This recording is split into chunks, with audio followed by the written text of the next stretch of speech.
भारत पिछले कुछ वर्षों से आतंकवाद को लेकर बेहद कड़े कदम उठा रहा है। समय समय पर भारत ने आतंकवाद के प्रति अपनी आक्रामक सोच का जवाब भी आतंकवादियों को दिया है, फिर चाहे वो सर्जिकल स्ट्राइक हो या एयर स्ट्राइक। हाल ही में आतंकवाद से जुड़ा हुआ नया मामला कनाडा से सामने आया है, जहां कनाडा ने खालिस्तानी आतंकवादी हरदीप सिंह निज्जर का हत्या का आरोप भारत पर लगाते हुए एक टॉप भारतीय राजनयिक को देश छोड़ने का आदेश दिया। वहीं भारत ने भी ईंट का जवाब पत्थर से देते हुए कुछ ही घंटों बाद एक सीनियर कनाडाई राजनयिक को देश छोड़ने का आदेश दिया है। विदेश मंत्रालय की तरफ से बयान जारी कर इसकी जानकारी दी गई है। राजनयिक को 5 दिनों के भीतर भारत छोड़ने का आदेश दिया गया है। तो ऐसे ने भारत ने एक बार फिर आतंकवाद के खिलाफ कड़ा रुख अपनाया है और कनाडा को करारा जवाब दिया है। दरअसल कनाडा के प्रधानमंत्री जस्टिन ट्रूडो ने मंगलवार को कनाडाई संसद को संबोधित करते हुए कहा कि सिख नेता हरदीप सिंह निज्जर की हत्या में भारतीय एजेंट्स का हाथ हो सकता है। उन्होंने सीधे तौर पर भारत पर आरोप लगा दिए।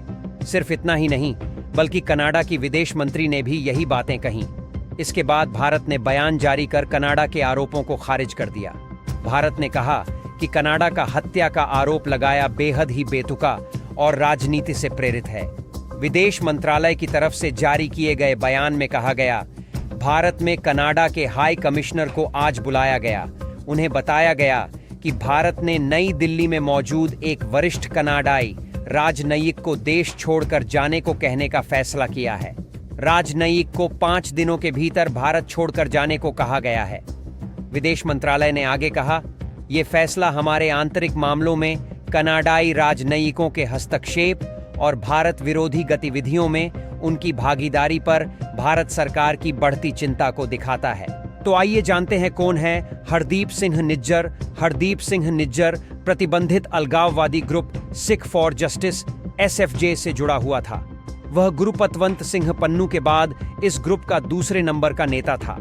इस साल 18 जून को ब्रिटिश कोलंबिया में एक गुरुद्वारे के बाहर निज्जर की गोली मारकर हत्या कर दी गई। निज्जर जालंधर के भारसिंहपुरा गांव का रहने वाला था। वह 1996 में कनाडा चला गया था। कनाडा में उसने प्लम्बर के तौर पर काम की शुरुआत की, लेकिन जल्द ही वह खालिस्तानी गतिविधियों में शामिल हो गया। निज्जर कनाडाई नागरिक बन गया था। यही वजह है कि उसकी हत्या के बाद से ही कनाडा में कुछ सिख अलगाववादी संगठनों ने सरकार पर दबाव बनाना शुरू कर दिया कि वह हत्या की जांच करे। कनाडा के PM ने भी निज्जर की हत्या को लेकर संसद में कहा कि उनकी जमीन पर कनाडाई नागरिक की हत्या संप्रभुता का उल्लंघन है। पिछले कुछ सालों में कनाडा खालिस्तानी गतिविधियों का अड्डा बन गया है।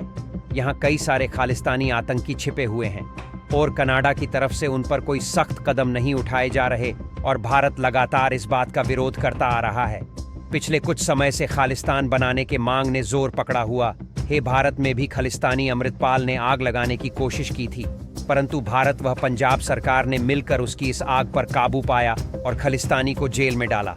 भारत का आतंकवाद पर रुख साफ है, कोई भी समझौता नहीं किया जाएगा। ऐसी और खबरों को जानने के लिए हमारे चैनल को सब्सक्राइब करें। धन्यवाद।